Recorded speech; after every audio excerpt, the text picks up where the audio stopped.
Semangat yang tinggi tidak menjamin kualiti. Selamat datang dan selamat kembali.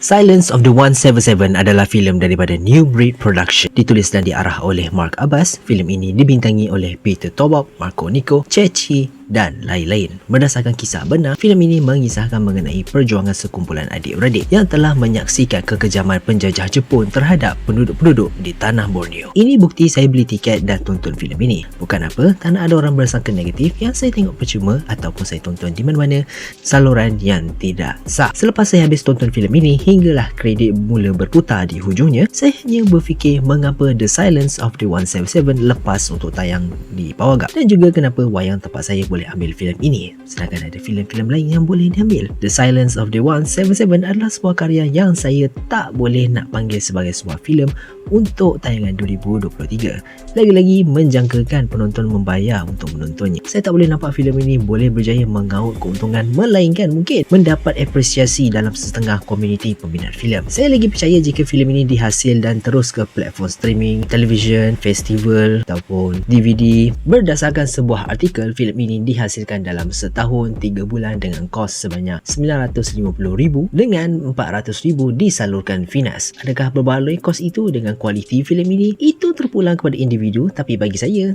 tak boleh nak fikir bagaimana kos itu semua diuruskan dalam menghasilkan filem ini. Kemungkinan besar kebanyakan kos lebih kepada perbelanjaan CGI filem ini. Filem ini punya kualiti yang saya boleh katakan kelihatan too old school for nowadays audience. Audio ada masa tak jelas, tapi saya kata membantu jugalah. Sinematografi dia pula kelihatan biasa-biasa saja. Filem ini ada story dan mesej yang dia nak sampaikan, yang itu saya boleh puji. Tetapi bagi saya, masalah dari segi skrip, pengarahan dan penyuntingannya menjejaskan segalanya. Pacing filem ini tak sekata secara keseluruhan. Filem ini seperti koleksi kejadian-kejadian menarik yang disusun dan diselit perbualan di antaranya. Sebab saya kata koleksi kejadian-kejadian menarik adalah kerana perjalanan antara dari satu kejadian ke kejadian yang lain kelihatan tiada kaitan, tidak lancar dan kadang-kadang tiba-tiba. Salah satu karakter utama iaitu Tobop, saya rasa janggal dengan perkembangan beliau. Saya tak kenal karakter ini sebagai berkebolehan kerana pada awalnya dia ditolak untuk sertai lawan penjajah. Namun selepas beberapa scene, dia secara tiba-tiba dalam sebuah montaj boleh menentang askar-askar dan pengkalan Jepun seorang diri sebagai seorang pejuang misteri. Idenya ada tapi dia execute lemah. Maksud saya, tunjukkanlah bagaimana dia kembangkan dia punya skill, bagaimana dia boleh kembangkan dia punya trik, muslihat yang digunakan untuk melawan askar-askar Jepun. Itu boleh menampakkan perkembangan yang natural. Tak lupa juga kejadian di mana seorang askar Jepun yang ada simpati dengan Tobop. Ianya tak ada fungsi.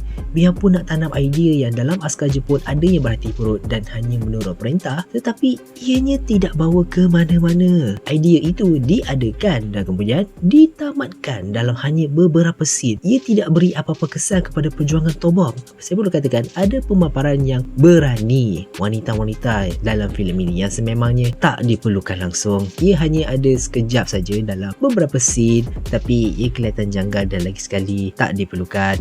Maksud saya, kreativiti luas untuk diteroka dan ada yang lebih mudah untuk digunakan. Walaupun ia mendapat konsen daripada pemerannya, tetapi it's not worth it. Ada beberapa scene yang bagi saya kelihatan tak kena dengan situasi. Mungkin kerana skrip dan arahan. Setengah scene itu kelihatan seperti perbualan harian atau tak natural lah senang cerita. Penyuntingan filem ini tidak kemas. Dalam beberapa scene terdapat banyak cut ataupun cut yang tak perlu dimasukkan menyebabkan kelihatan amatur. Dari segi lakonan, saya boleh kata tiada pun yang menyelah. Semuanya biasa-biasa saja. Ada juga yang melebih-lebih dan kelihatan janggal. Berdasarkan artikel, niat penghasilan filem ini adalah untuk beri kesedaran kepada generasi baru tentang perjuangan pejuang-pejuang tanah Borneo. Bagi saya, untuk laksanakan niat itu, lebih elok hasilkan sebuah dokumentari dan lakon semula. Selain itu juga, mungkin Silence of the 177 ini bagi saya perlukan narrator untuk jelaskan apa sebenarnya berlaku dalam sepanjang filem ini, memandangkan saya tak tahu apakah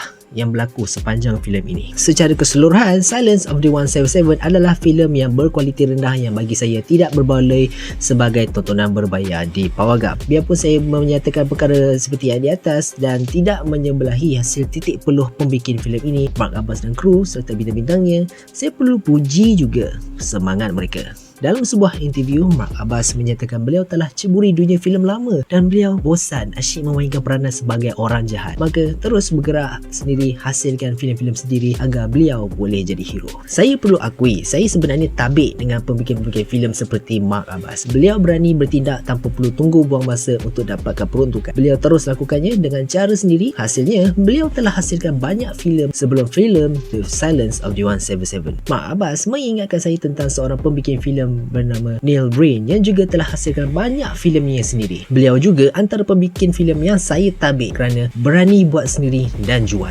Akhir sekali, ini hanyalah sekadar pendapat saya sebagai seorang insan dari jutaan orang di negara ini. Berkemungkinan besar, saya bukanlah antara sasaran filem ini. Sememangnya saya tak boleh nafikan, tidak kira bagaimana kualiti filem itu, jika tahu memasarkannya, untung tetap boleh diperoleh. Maksud saya, macam seorang pembikin veteran itu yang banyak gelaran di depan itu dalam bidang akademik, dan juga beliau dah banyak sangat buat filem dan sampai sekarang masih lagi ada peluang untuk buat filem. Walaupun kualiti filem ni semakin lama semakin banyak dipersoalkan, tapi tak boleh nafikan berkemungkinan filem-filem yang teruk itu masih boleh menjana pendapatan. Ya, who knows, right? Dan menutup review ini, pendapat jujur saya ialah saya harapkan Mark Abbas boleh terus belajar untuk meningkatkan kualiti filem-filemnya dan tidak terlalu selesa dengan cara kebiasaan beliau. Saya hanya boleh menyatakan harapan dan Tuan Empunya Badan yang buat pilihan. Rating yang saya boleh berikan terhadap filem ni adalah 1/5 stars dengan label That is so wrong. Terima kasih kerana menonton. Shout out.